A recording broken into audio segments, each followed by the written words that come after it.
For decades, Honda wasn't just a motorcycle brand, it was the brand, the gold standard. You want reliability? You bought a Honda. You need a starter bike, a cruiser, a tourer? Honda had it. Their bikes were everywhere, from country roads to city streets to racetracks. Backed by a reputation so bulletproof, people barely looked anywhere else.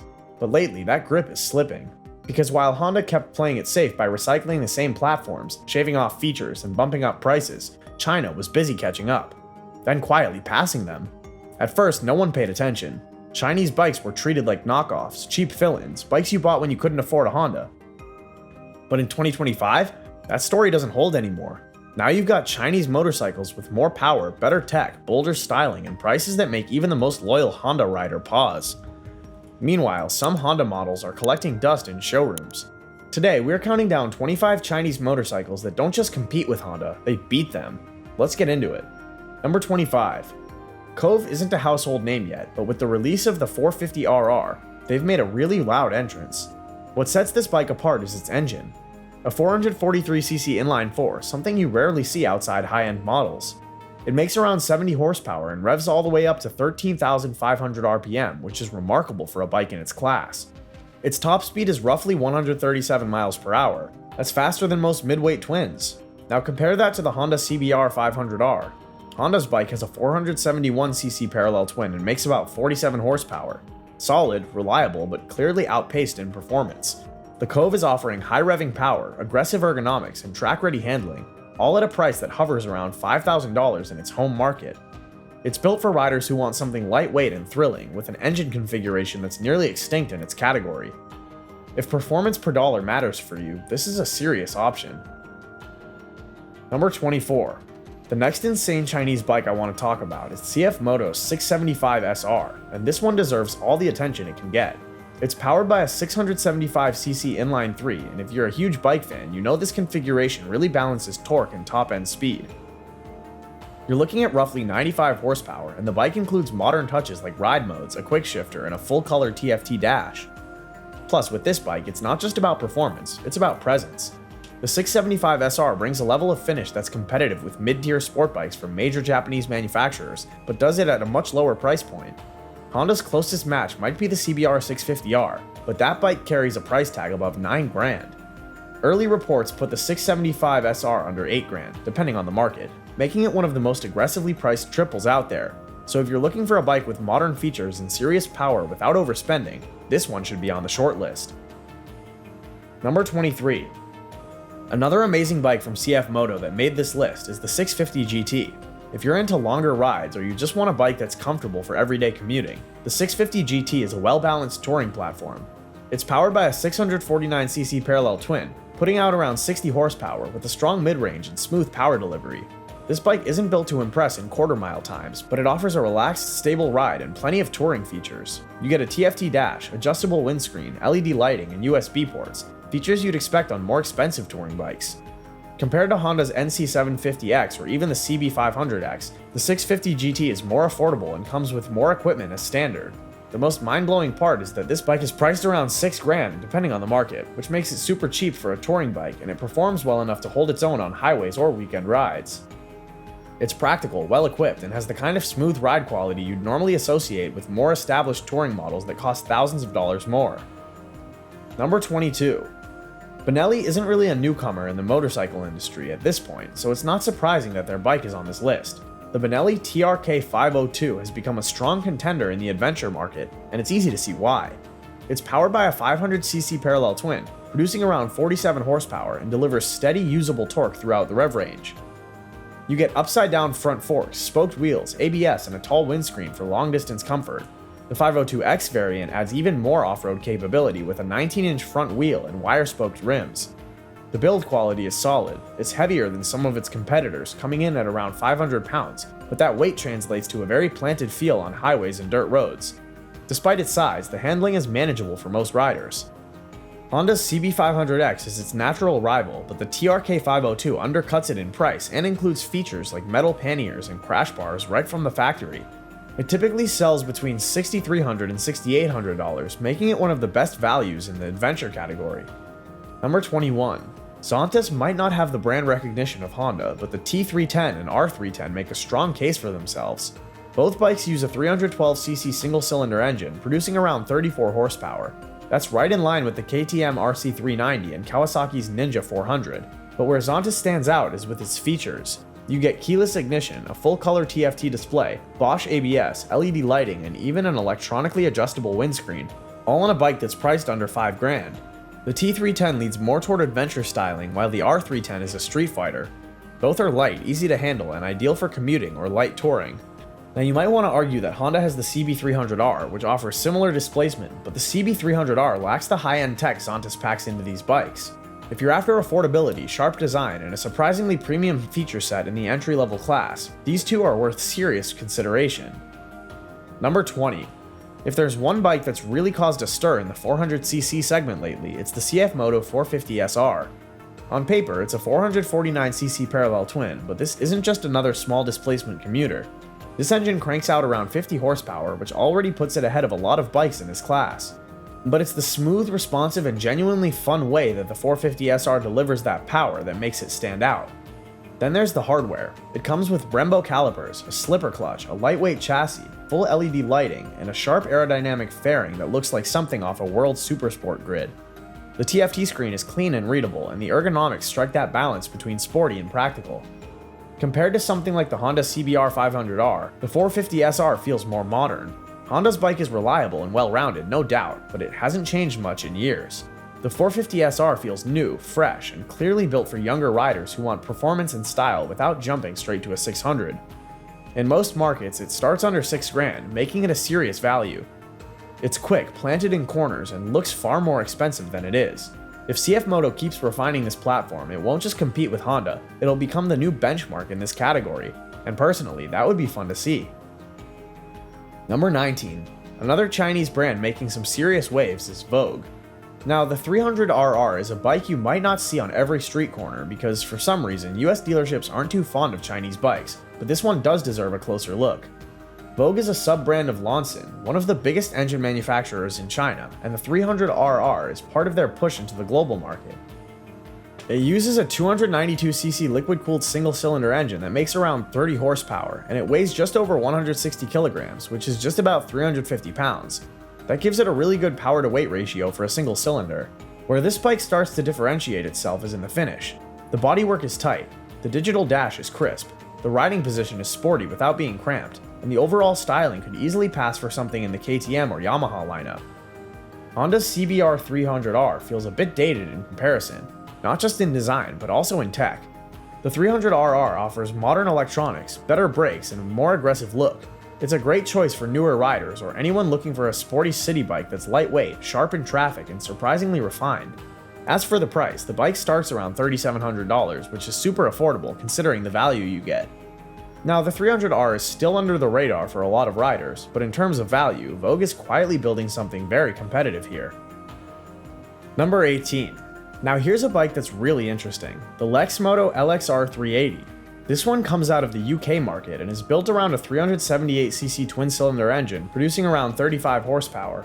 Lex Moto sources parts from China, and this particular bike is manufactured by Zongen, a major name in Chinese engineering.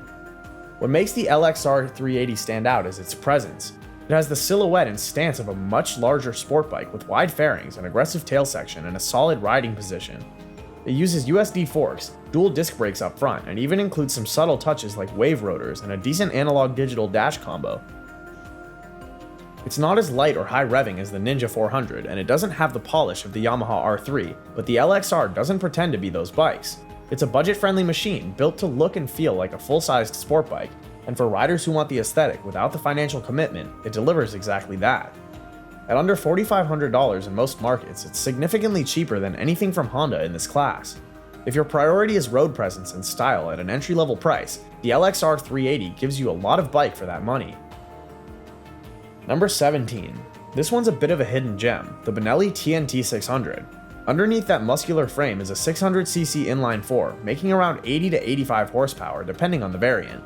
That's right, an inline-4, in a market where those are becoming increasingly rare outside of supersports.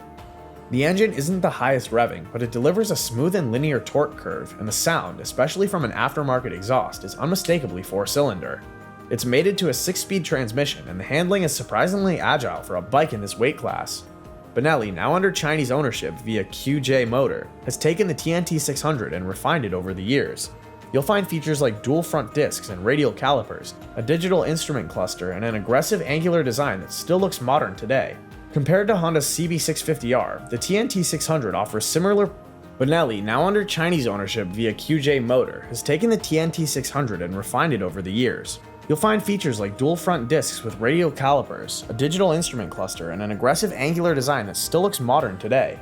Compared to Honda's CB650R, the TNT600 offers similar performance for a price of around $6,000, which is almost $2,000 less than the CB650R. It's not as polished, but it gives you that classic inline-4 experience at a price that's nearly impossible to match. For riders who miss the days of affordable 4-cylinder nakeds, this is one of the last true options. Number 16.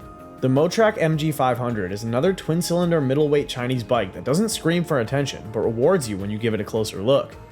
It's powered by a 471cc parallel twin, developed by Lonson and shared across several Chinese brands. You're looking at about 47 horsepower, paired with a 6-speed transmission and a chassis that feels solid and confidence-inspiring. But unlike most bikes that stand out for their performance or design, the MG500 is much more popular for its versatility. It's styled somewhere between a naked and a sport tourer. Think Honda CB500F meets Suzuki GSX 250R. The seat is comfortable, the suspension is soft enough for daily riding but stiff enough for occasional highway use, and the overall build quality feels mature. You won't find a ton of flashy electronics, but you will get the essentials: ABS, a clear LCD dash, LED lighting, and decent component quality across the board. It's the kind of bike that doesn't try to do everything, but it does the basics right, which honestly is what many riders are looking for anyway. If you're comparing it to something like Honda's CB500F, the MG500 offers very similar performance and equipment. Plus, it's priced at around $6,000, which is $1,000 to $1,500 less. It's not here to impress you with gimmicks, it just works, and works well. Number 15. Now let's talk about the Brixton Crossfire 500. You know how many bikes on the market make you choose between new school and old school performance? Well, the Crossfire 500 gives you both in one package. Brixton is technically an Austrian brand, but production and engineering support come directly from China through Gaoken, one of the big players in the Chinese motorcycle industry. This bike runs on a 486cc parallel twin, putting out just under 48 horsepower. But what sets it apart isn't raw speed, it's character. The engine is smooth, the throttle response is predictable, and the low-end torque makes it ideal for both urban and weekend riding. Where it really shines is in the styling. From the sculpted tank with that unique X shape to the round LED headlight and minimalist tail, the Crossfire feels like a cafe racer and a street tracker rolled into one. And yet it doesn't sacrifice function. The suspension is solid, the brakes are precise, and the seating position strikes a balance between sporty and relaxed. Honda's CB500F might have a similar engine, but the Crossfire 500 has more visual presence and edge. It feels like a design-led machine, crafted, not just manufactured. It typically sells for around $6,700, and at that price it offers something Honda doesn't care to give its customers: bold, modern retro design with solid engineering behind it. Number 14. Electric bikes are still carving out space in the motorcycle world, but Suron has already planted its flag, and the Storm B is its biggest statement yet. This isn't a toy or a short-range city scooter like what we've been getting from most motorcycle brands. It's a full-size electric dirt bike with a serious powertrain. 22.5 kilowatts of peak power, over 520 Nm of torque at the rear wheel, and a top speed of around 68 miles per hour. It's fast, it's silent, and it delivers instant torque the moment you twist the throttle. Range? Around 60 to 70 miles off-road, depending on how hard you ride. Not bad for something that can keep up with a 250cc gas-powered dirt bike. The suspension is fully adjustable, brakes are hydraulic, and it even has riding modes, traction control, and a reverse gear. While Honda still doesn't have a full-size electric dirt bike on the market, the Storm B is already here and being used by trail riders, motocross fans, and off-road racers around the world. At around $7,000, it's not cheap, but it's a fully developed machine that proves Chinese brands aren't just chasing combustion engines, they're setting the pace for the electric future. Number 13. The Zongen RX6 is a big step forward, not just for the brand, but for what Chinese motorcycles can offer in the mid-weight touring segment. It's powered by a 650cc parallel twin that's not just another clone, it's a Norton-designed engine, refined in China and built for real-world usability. It makes around 70 horsepower and is built into a frame that's focused on long-distance comfort and road stability. You've got dual-disc brakes up front, a wide adjustable windscreen, LED lighting, a clean digital dash, and side panniers in many trims. The seat is generous, the riding position is upright and relaxed, and the wind protection is excellent for longer rides. Compare it to something like the Honda NC750X or even the Yamaha Tracer 7, and the RX6 holds its own, especially when you factor in the price, which is expected to stay under $7,000 in most markets. Zongen has focused a lot more on quality control over the past few years, and it shows here. The RX6 is built to handle real road conditions, not just showroom floors. Number 12. QJ Motor might still be building its name internationally, but in China has already become one of the dominant forces, and the SRK700 shows why. It's a 689cc parallel twin, pushing out around 73 horsepower, paired with a 6-speed transmission and a slipper clutch. What really stands out is the bike's geometry. It feels agile, planted, and nimble, with a chassis that invites cornering without sacrificing highway stability. Design-wise, the SRK700 looks like a blend of Ducati Monster and Yamaha MT series. It's muscular, aggressive, and well-balanced. The dash is a large TFT screen, and you get full LED lighting, adjustable levers, and surprisingly premium build quality. Honda's CB650R might feel a little more refined, but it's also more expensive, and in terms of real-world power, the SRK700 is right there. Most riders aren't maxing out revs on the street. They want mid-range punch and everyday rideability, and this bike delivers. Now prices vary by region, but it's usually found around $5,000, which makes it one of the strongest competitors in the middleweight naked class. Number 11. CF Moto is back on this list, and this time it's with the 300 CLX. This bike is a reminder that motorcycles don't need to be extreme to be good. This is a lightweight, well-balanced, and nicely styled bike built for daily riding and city commutes. It runs on a 292cc single-cylinder engine with around 27 horsepower, and while that might not blow you away on specs, it's enough to get you around confidently. More importantly, the throttle response is smooth, the power band is user-friendly, and the bike feels composed at both low and moderate speeds. Design-wise, the CLX stands out. You've got a circular LED headlight, a sculpted tank, and clean body lines that give it a modern retro vibe without looking forced. The dash is a tidy LCD unit, and everything from the switchgear to the finishes feels above the usual standard for this class. Compared to the Honda CB300R, the 300 CLX is competitive in power and handling, but it comes in at a lower price and with a design that feels more unique. It's ideal for newer riders, urban riders, or anyone who wants a stylish machine that gets the job done without unnecessary complexity. It typically sells for just under $4,000, making it one of the best values in the entry-level modern classic space. Yes, it's cheap, but make no mistake, it offers superb performance for that price. Number 10. Honda has cruisers. Most are smooth, reliable, and built for easygoing comfort, but the QJ Motor SRV 550 takes a different approach. It's modern, aggressive, and unmistakably unique. This is a 554cc V-twin producing around 47 horsepower, and what stands out immediately is the layout. Most small to mid-size cruisers settle for basic styling, but the SRV 550 has a striking low-slung design with a wide fuel tank, stubby tail, and minimalist LED headlight that gives it serious presence. The riding position is relaxed without being lazy. It's more in line with something like the Honda Rebel 500, but with sharper lines and a more refined finish. You get inverted forks, dual disc brakes, a TFT display, and solid build quality throughout. It's not trying to be a full-size cruiser. It's aiming at younger riders who want a bit of cruiser comfort with modern looks and features. And at around $3,500 to $6,000, it undercuts Honda's Rebel lineup while offering a fresh, more distinctive identity. Number 9. Benda is a Chinese brand you've probably heard of if you're a real biker head. The Benda LFC700 isn't just one of the most aggressive cruisers to come out of China, it's one of the boldest motorcycles on the market, period. It's powered by a 680cc inline-4, making about 94 horsepower. And if that engine configuration sounds unusual for a cruiser, that's because it is. This bike doesn't follow anyone's rules. It's long, low, and heavy, with a massive 310mm rear tire, a length of over 2.3 meters, and a wheelbase that rivals the Diavel. But here's the surprising part. It's not all show. The LFC700 can hit speeds around 120 miles per hour, and it holds steady at highway speeds with ease. The ride quality is solid, the torque delivery is smooth, and the throttle response feels surprisingly well tuned for a bike in this category. You also get features like full LED lighting, a digital dash, and optional cruise control depending on the variant. And the price? Just around $1,200. Honda doesn't have anything quite like this in the cruiser space. Not in this size, not with this level of performance, and definitely not at this price. The LFC700 might not be for everyone, but it's proof that Chinese bikes aren't afraid to push design boundaries. Number 8.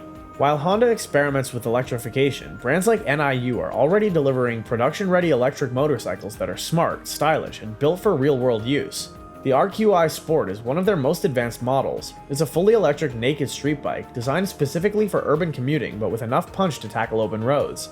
It produces the equivalent of about 18 to 20 horsepower with peak torque over 450 Nm delivered instantly through the rear wheel.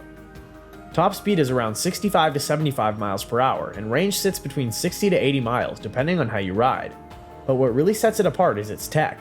Dual removable batteries, smartphone connectivity, GPS tracking, anti-theft alerts, and regenerative braking. Design-wise, it's compact, minimalist, and clean. Perfect for riders who want modern efficiency without losing the look and feel of a real motorcycle. With prices around $8,300, it's more expensive than a 125cc gas bike, but with far fewer maintenance concerns and much lower running costs. It's a very competitive option, especially against Honda's limited electric offerings. Number 7. The CF Moto 800 MT Sport is a heavy hitter. This bike is powered by a 799cc parallel twin, the same engine used in KTM's 790 Adventure. Why? Because CF Moto builds KTM's engines under license in China. That's right, this is KTM DNA, tuned and fitted into CF Moto's own adventure touring platform. You get 95 horsepower, long travel suspension, spoked 1917 wheels, radial brakes, a 7-inch TFT touchscreen, cruise control, and adjustable riding modes. It's packed with features that match or exceed what Honda offers on its Africa Twin 850 or even the NC750X in adventure trim. On the road, it feels stable and planted. Off-road, it handles light trails with confidence, and with a full touring setup, windscreen, panniers, handguards, skid plate, it's built for long-haul comfort right out the box.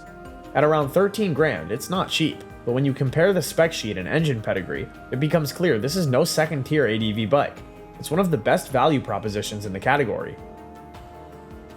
Number 6. The Vogue 650 DSX is an adventure bike that might be one of the most direct competitors to Honda's CB500X and even the Transalp 750, depending on how you use it. It's powered by a 652cc single-cylinder engine, based on the proven BMW G650 platform. It produces around 50 horsepower, but the real strength is in its low-end torque and rock-solid reliability. This is an engine built to keep going for tens of thousands of miles. What you get around that engine is impressive. Wire-spoked wheels, long travel suspension, crash bars, rear rack, and dual sport tires right out of the gate. It's built for touring, exploring, and even some light trail riding. The seating position is upright and commanding. The suspension is soft enough for comfort, but responsive enough for gravel and dirt. And the TFT screen, LED lighting, and decent wind protection round out the package nicely. At around $6,500, it offers serious capability without the price tag of a high-end ADV bike. And because it's built on a platform originally engineered by BMW, it carries some proven durability to back it up. Number 5. The Benda Dark Flag 500 is a muscular dark-themed V-twin that looks like it just rolled out of a custom garage. It's powered by a 496cc V-twin producing 53 horsepower, and while that might sound modest, the Dark Flag is more about style and cruising character than speed. What makes it stand out is the presentation. Low stance, thick tires, matte finishes, and that twin-exit side exhaust that rumbles with authority. But Benda didn't stop at looks. You get inverted forks, a digital instrument panel, dual front disc brakes, and a belt drive, which is a nice touch, especially for riders tired of constant chain maintenance. Plus, it gives it this Harley-Davidson vibe, which makes it feel more high-end. There's also a steel trellis frame that keeps the ride rigid and confidence-inspiring without adding unnecessary weight. Now compare this to Honda's Rebel 500. Honda's cruiser is smooth and well-balanced, but it's a bit tame in the personality department. The Dark Flag isn't here to be polite, it's here to make a statement. And at a price of around $5 grand, it offers premium aesthetics and unique engineering at a price Honda would be hard-pressed to match without cutting features. Number 4. This one's not just big, it's massive. The CF Moto 1250 TRG is currently the largest displacement motorcycle made in China, and it's not just a showpiece, it's built with serious engineering and real-world function in mind. At its core is a 1278cc V-twin developed in partnership with KTM, making around 140 horsepower and nearly 98 pound-feet of torque. That puts it in the same category as bikes like the Honda Goldwing and the BMW R1250 RT, and CF Moto didn't hold back. This is a full touring rig. TFT touchscreen display, heated grips and seats, Brembo radial brakes, cruise control, integrated panniers, and Bluetooth connectivity. You also get an electronically adjustable windscreen and dynamic riding modes. This isn't a concept, it's a finished product, currently used by Chinese police units as their go-to long-distance pursuit bike. What's shocking is the price. It's expected to land under $16,000 if it launches globally. That's half the price of a Honda Goldwing, with comparable tech and power. Sure, Honda might offer a bit more refinement, but the CF Moto 1250 TRG proves one thing: China isn't just building bikes, they're building flagships. Number 3. Zante has been pushing into global markets hard, and the GK350 is one of the clearest examples of just how far they've come in design, fit, and finish. This bike features a 348cc single-cylinder engine that puts out 38 horsepower, but the power is just one part of the story. The GK350 is a neo-retro street fighter, blending cafe racer lines with aggressive modern touches. You get bar-end mirrors, a sculpted tank, LED lighting all around, and an underslung exhaust that adds to the bike's low-profile, clean aesthetic. Now here's where it surprises you: keyless ignition, TFT dash with smartphone integration, electronically controlled windscreen, and even tire pressure monitoring on a 350cc bike. Compare this to the Honda CB300R. While Honda's bike is clean and efficient, it lacks the flair and gadgetry packed into the GK350. And the Zante clocks in around $4,700, with a feature list that reads like something from a middleweight naked class. It's a daily commuter, a weekend toy, and a design statement all in one, and it shows just how much thought Chinese manufacturers are now putting into every detail. Number 2. Electric bikes tend to split opinions, but the fellow FW06 makes a strong case for the future of lightweight urban sport riding. This thing looks like a stealth bomber crossed with a MotoGP bike, and it's not all talk. It uses a liquid-cooled electric motor with a top speed of around 75 miles per hour and a range between 60 and 90 miles. But more than just speed, the FW06 is about the ride feel. The power delivery is immediate, the throttle mapping is sharp, and the regenerative braking adds another layer of control in stop-and-go traffic. What's more, it doesn't skimp on build quality. The body panels are tight, the riding ergonomics are aggressive but not uncomfortable, and the seat height is friendly enough for everyday use. The bike also includes smartphone connectivity, keyless start, LED everything, and a fully digital interface. For urban riders who want speed, sustainability, and a little bit of sci-fi flair, this bike checks all the boxes. It typically retails for around $6,000 to $6,500, and unlike Honda's current EV lineup, the FW06 feels like a true motorcycle, not a scooter in disguise. Number 1. Closing out our list is a motorcycle that blends subtle styling with real performance, the QJ Motor Chase 700. It uses a 693cc parallel twin, which makes about 75 horsepower, and it's tuned for a smooth linear torque curve that pulls well across the rev range. It's the same engine platform used in the Benelli 702, since both brands share engineering resources under the Qianjiang umbrella. But where the Chase stands out is in its refinement. From the cast aluminum swing arm to the adjustable suspension, radial brakes, and wide TFT dash, this bike doesn't feel like a budget machine. It feels planted on the road, confident in corners, and it eats up highway miles without fuss. In many ways, it echoes what bikes like the Honda CB650R aim for: versatility, middleweight power, and clean aesthetics. But at a price of around $7,700, it offers more engine, more electronics, and a more robust chassis than most of its Japanese competitors in that price bracket. If you're looking for a do-it-all roadster that's stylish, fast, and easy to live with, the Chase 700 is one of the best-kept secrets in the Chinese motorcycle world right now. So there you have it, 25 incredible Chinese bikes that will beat anything Honda has to offer. If you're looking for something better than a Honda, you know what to buy. If you enjoyed this video, make sure to subscribe to the channel and turn on the notification bell. See you in the next video.